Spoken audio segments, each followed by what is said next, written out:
Hi welcome back guys. तो आजकल एक वीडियो काफी वायरल हो रही है लेजेंड फॉर्म के नाम से। ठीक है, तो ये लेजेंड फॉर्म है क्या, मैं आपको दिखाता हूँ। पहले ये देखिए, यहाँ पे अगर मैं सबमिट बटन पे क्लिक करने जाता हूँ तो वो अपना पोजीशन चेंज कर लेता है। ठीक है, जब तक मैं यहाँ पे डेटा नहीं डालता हूँ तब तक मैं इस बटन पे क्लिक नहीं कर सकता। ठीक है, तो ये लेजेंड फॉर्म का मतलब है। आई डोंट नो इसका ओरिजिन कहाँ से हुआ है, बट आई थिंक ये किसी डेवलपर ने टाइम पास में ही बना दिया होगा। बट ये काफी यूजफुल हो सकता है हमारे लिए, क्योंकि देखिए ये एक टाइप का ऑथेंटिकेशन हो गया है कि जब तक यूजर डेटा ना डाले तब तक वो सबमिट बटन पे क्लिक ही नहीं कर सकता। ठीक है, तो ये काफी यूजफुल है, काफी फन प्रोजेक्ट है। तो इसको हम बनाते हैं आज स्क्रैच से। हम पूरा इसका कोडिंग देखेंगे आज। ठीक है, तो चलिए स्टार्ट करते हैं। तो मैं अपना वीएस कोड ओपन कर लेता हूँ और यहाँ पे ओके पहले से बना है, तो यहाँ पे हम एक नया फोल्डर बनाएंगे। उसका नाम रखेंगे वाई टी लेजेंड। चलिए, तो हमने यहाँ पे एक फोल्डर बना लिया। अब इसके अंदर एक फाइल बनाते हैं हम, index.html नाम से। और यहाँ पे हम अपना सबसे पहले बॉयलर प्लेट कोड जनरेट करेंगे, एमिट का यूज करेंगे और यहाँ पे टाइटल लिखेंगे लेजेंड फॉर्म। ठीक है, लेजेंड फॉर्म। और बॉडी के अंदर मैं एक कंटेनर लूंगा आउट नाम से और उसके अंदर अपने फॉर्म टैग को डालूंगा, फॉर्म। ठीक है, एक्शन की जरूरत नहीं है हमें। ठीक है, और यहाँ पे एक H1 टैग के अंदर हम लिखेंगे लेजेंड। तो इसका मैं प्रीव्यू चालू कर देता हूँ, आपको साइड बाय साइड दिखता रहेगा कि मैं कर क्या रहा हूँ स्क्रीन पे। ठीक है, ओके चालू हो गया, देखिए लेजेंड फॉर्म। ठीक है, और अब क्या करते हैं, अब हम यहाँ पे एक पैराग्राफ टैग लेते हैं, उसके अंदर लिखते हैं ईमेल और फिर एक इनपुट बॉक्स लेंगे, उसका टाइप रखेंगे टेक्स्ट और वहाँ पे प्लेस होल्डर डाल देते हैं हम, एंटर ईमेल। ठीक है, एंटर ईमेल। और वापस से एक पैराग्राफ टैग लेंगे, यहाँ पे लिखेंगे पासवर्ड और यहाँ पे एक इनपुट बॉक्स लेंगे, उसका टाइप रखेंगे पासवर्ड और इसका सॉरी प्लेस होल्डर हम लेंगे, एंटर पासवर्ड। ठीक है, चलिए एंटर पासवर्ड हो गया। अब यहाँ पे हमें एक सबमिट बटन की जरूरत होगी, तो उसके लिए भी हम इनपुट बॉक्स लेंगे और उसका टाइप रखेंगे हम सबमिट। तो यहाँ पे एक सबमिट आ जाएगा और इसके नेम ये तो सब सही है, ये साइड में आ रहा है तो इसको मैं नीचे कर लेता हूँ वी टैग से। ओके, तो ये नीचे आ गया। प्लेस होल्डर की यहाँ पे कोई जरूरत नहीं है। चलिए, तो देखिए मैं इसको आपको बड़ी स्क्रीन पे दिखाता हूँ कैसा दिख रहा है। देखिए, तो यहाँ पे एक लेजेंड फॉर्म हमारा बन चुका है, इसका HTML बन चुका है। अब हम क्या करना है, इसे CSS के थ्रू इसे सेंटर में लाना है, एक बॉर्डर डालना है उसमें और इस सबमिट बटन को, इन सब इनपुट बॉक्सेस को थोड़ा स्टाइल करना है। ठीक है, तो आई होप आपको CSS का उतना पार्ट तो आता होगा, तो उसे मैं जल्दी जल्दी कर लूंगा। ठीक है, तो यूनिवर्सल सिलेक्टर लेंगे हम, मार्जिन 0, पैडिंग 0 और यहाँ पे आउट को मैं पहले टारगेट करूंगा, डॉट आउट। ठीक है, यहाँ पे मैं बॉर्डर रखूंगा 2 पिक्सल सॉलिड ब्लैक। ठीक है, थोड़ा इसको मैं जल्दी जल्दी कर लेता हूँ। ओके, तो CSS पार्ट हमने यहाँ पे कर लिया है। यहाँ पे आई थिंक थोड़ा चेंज करने की ज़रूरत है। इस लेजेंड फॉर्म को मुझे बीच में लाना पड़ेगा, तो इसके लिए मैं इनलाइन CSS का यूज़ करूँगा। तो स्टाइल के अंदर टेक्स्ट अलाइन सेंटर, वो बीच में आ जाएगा। ओके, अब थोड़े स्पेस की ज़रूरत है मुझे, तो मैं बी टैग का यूज़ करूँगा। स्पेस आ गया और ईमेल के बाद भी मुझे एक बी टैग लगाना पड़ेगा ताकि स्पेस आए, और थोड़ा स्पेस चाहिए मुझे। ओके, चलिए, तो यहाँ पे हम क्लास दे देते हैं। ठीक है, यहाँ पे क्लास देते हैं इन और यहाँ पे भी क्लास दे देते हैं इन। ठीक है, देखिए यहाँ पे मैंने जो पहले अपना कोड बनाया था वहां से मैंने CSS को कॉपी किया है, तो आप उसकी आपको जरूरत नहीं है। वो आई थिंक आपको उतना पार्ट तो आता होगा, इसलिए मैं वो आपको नहीं सिखा रहा हूँ। ठीक है, तो आई होप सो कि आप उतना कर सकते हैं। तो क्लास हम लेंगे यहाँ पे सबमिट BTN, तो ये भी सही हो गया, देखिए सब सही है। ये देखिए, ओके सब सही है, CSS सही है, HTML सही है। अब हमें यहाँ पे जावास्क्रिप्ट का लॉजिक लगाना है। तो देखिए यहाँ पे लॉजिक क्या होगा, हम इस इनपुट बॉक्स में एक आईडी दे देंगे, पासवर्ड में भी एक आईडी दे देंगे और बटन पे भी एक आईडी दे देंगे। तो इससे क्या होगा, हम ये लॉजिक लगाएंगे कि अगर इस आईडी, यहाँ पे हम एक आईडी देंगे ए नाम से और एक यहाँ पे देंगे बी नाम से, तो अगर ए और बी दोनों ब्लैंक है, दोनों खाली है, तो जब भी यूजर इस बटन पे क्लिक करने जाए उसकी पोजीशन आप लेफ्ट में कर दो, और जब वो वहां पे क्लिक करने जाए तो वापस से उसे राइट में कर दो। ठीक है, लेफ्ट राइट ऐसे होते रहेगा, और जब तक यूजर डेटा को नहीं डालता है तब तक आप ऐसा करते रहो। ठीक है, तो हम ऐसा कुछ करेंगे। चलिए स्टार्ट करते हैं।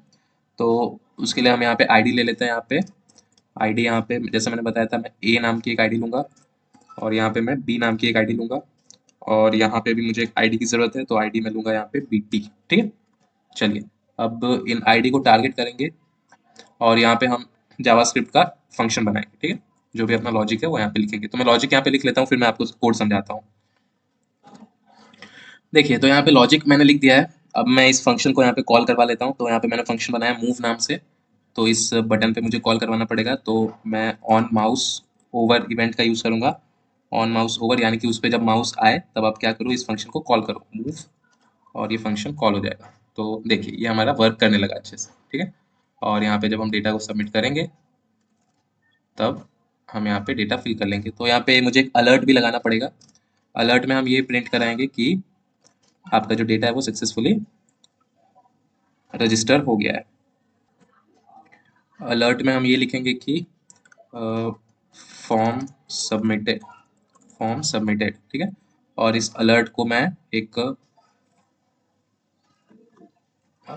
एक सेकेंड, अलर्ट को हम यहाँ पे ऑन क्लिक पे इनिशियलाइज करेंगे, ठीक है। यहाँ इसके अंदर लिख लेता हूँ मैं, इसे कॉपी करके और यहाँ पे पेस्ट कर देंगे और ओके इसे क्लोज, और यहाँ पे सब सही है। चलिए ये क्लोज, इसे भी क्लोज कर लेंगे और इसे सेव कर। तो इस, हाँ यहाँ पे हमें सिंगल कॉमा लेना पड़ेगा, सिंगल इन्वर्टेड कॉमा। तो यहाँ पे भी ले लेते हैं, ओके सही है। चलिए एक बार इसे चेक करते हैं कि वर्क कर रहा है कि नहीं। ओके ये वर्क कर रहा है। यहाँ पे देखिए फॉर्म पे मैंने सबमिट किया तो ये मुझे अलर्ट क्यों नहीं दे रहा है, आई डोंट नो अलर्ट क्यों नहीं दे रहा है।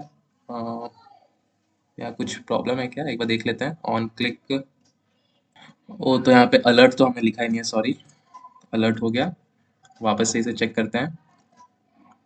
दूसरे टेक्स्ट बॉक्स में डेटा को डालिए, इसको सबमिट करके चलिए तो ये अच्छे से प्रॉपरली अब हमारा वर्क कर रहा है। यहाँ पे देखते हैं, हाँ फॉर्म सबमिटेड। तो इसकी हाइट थोड़ी ज़्यादा लग रही है, तो उसकी हाइट को मैं सही कर लेता हूँ एक बार। अब इस प्रीव्यू की ज़रूरत नहीं है, इस प्रीव्यू को मैं बंद कर लेता हूँ। तो हाइट कहाँ गया उसका, आउट। तो उसकी हाइट को थोड़ी सी कम कर लेते हैं हम, 230 कर लेते हैं, ठीक है। 230, हाँ आई थिंक अब बेटर है, ठीक। चलिए अब देखिए यहाँ पे पूरा लॉजिक हो गया है कि देखिए स्टार्टिंग में फॉर्म ऐसा रहेगा ब्लैक कलर का, ठीक है। उसके जो बॉक्सेस होंगे इनपुट बॉक्स वो ब्लैक कलर के होंगे, और अगर यूजर इस पे होवर करता है तो ये रेड कलर के हो जाएंगे, और जब डेटा यहाँ पे सबमिट करता है, डेटा फिल करता है और फिर यहाँ पे जाता है तो वो ग्रीन कलर के हो जाएंगे। तो देखिए यहाँ पे मैंने जावास्क्रिप्ट का लॉजिक क्या लगाया है। सबसे पहले तो मैंने दोनों टेक्स्ट बॉक्स को आईडी दे दी है, इसको आईडी दी है ए नाम से, इसको बी नाम से, और ये बटन में एक आईडी दी है बीटी नाम से, ठीक है। और वहाँ पे अपने फंक्शन को कॉल किया है और एक ऑन क्लिक इवेंट लगा दिया है, ठीक है। और वहाँ पे क्लास तो हमने सीएसएस के लिए दिया था। तो चलिए देखिए एक फंक्शन बनाया हमने, if A dot value is equals to blank. ए मतलब ये, ठीक है, ब्लैंक मतलब यहाँ पे अगर कुछ भी फिल नहीं है, यहाँ पे अगर कुछ भी फिल नहीं है, और बी में भी अगर कुछ भी फिल नहीं है, तो document dot gate element by, यहाँ पे सीएसएस क्या कर दो, 3 पिक्सल सॉलिड रेड, यानी कि अगर यूजर ऐसे ही इस बटन पे क्लिक करता है तो ये रेड हो जाएगा, ठीक है, दोनों टेक्स्ट बॉक्स। और बटन की वैल्यू चेंज हो जाएगी, तो इसे मैं चेंज कर लेता हूँ, please fill the form, please fill form first. तो देखिए यहाँ पे चेंज हो जाएगा, please fill form first, okay.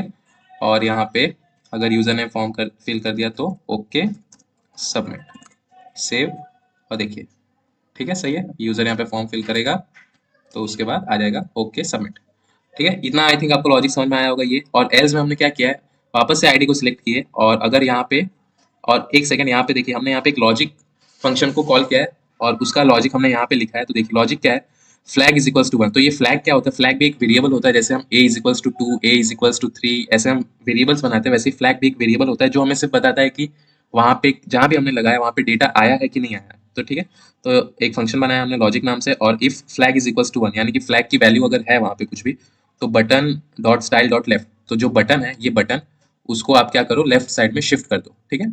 देखिए अब अगर यहाँ पे मैं थोड़ा इसे और बढ़ा लेता हूँ, देखिए 230 की जगह 330 में करता हूँ, तो ये बहुत दूर चला जाएगा, ठीक है। तो ये इसका लॉजिक है। और उसी तरीके से फ्लैग 2 को इनिशियलाइज किया, और एल्स इफ में कंडीशन ये लिखा कि अगर फ्लैग इज इक्वल्स टू 2 है, तो आप वापस से जब हम उस पर होवर करें तो आप उसे यहाँ पे लेफ्ट साइड में लेके आ जाओ 80 पिक्सल, ठीक है। तो देखिए यहाँ पे हम चेंज कर सकते हैं, अगर मैं 800 पिक्सल करता हूँ तो देखिए कितना दूर चला जाएगा, देखिए ठीक है। तो हमें 80 सही रहेगा, ठीक है, ये लॉजिक है इसका। और एल्स में ये है कि अगर डेटा हमने फिल कर दिया है तो उसे ग्रीन कलर का कर दो, और जो बटन की वैल्यू है, बटन की वैल्यू यानी कि ये बटन की वैल्यू यहाँ पे जो बाय डिफॉल्ट सबमिट लिख के आ रही है, डेटा फिल करने के बाद वहाँ पे आप क्या करो, वहाँ पे मुझे लिख के दो ओके सबमिटेड, ठीक है, ये है। और उसे सेंटर में लाने के लिए हमने उसे थोड़ा लेफ्ट साइड में शिफ्ट कर दिया 150 पिक्सल, ठीक है। तो ये पूरा लॉजिक था। ये फॉर्म बहुत ही ईजी है, आई थिंक अगर आपने HTML CSS जावास्क्रिप्ट की थोड़ी भी नॉलेज होगी आपको, तो आप ये फॉर्म इजीली डिजाइन कर सकते हैं, ठीक है। तो ये तो फॉर्म हमने फन फन में बनाया है, ठीक है। और आई होप आपको इसका लॉजिक समझ में आया होगा पूरा। वो यहाँ पे चेंज करना रह गया 70, ठीक है। चलिए तो इस फॉर्म का पूरा सोर्स कोड आपको मैंने डिस्क्रिप्शन में दिया है, वहाँ पे मैंने गिटहब में अपने गिटहब आईडी में इस फॉर्म का जो कोड है यहाँ पे पूरा वहाँ पे दिया हुआ है, तो आप वहाँ से सोर्स कोड ले सकते हैं, ठीक है। तो thanks for watching this video, और आपको नेक्स्ट किस टॉपिक के ऊपर वीडियो चाहिए आप मुझे बता सकते हैं कमेंट्स में। Okay, till then bye bye.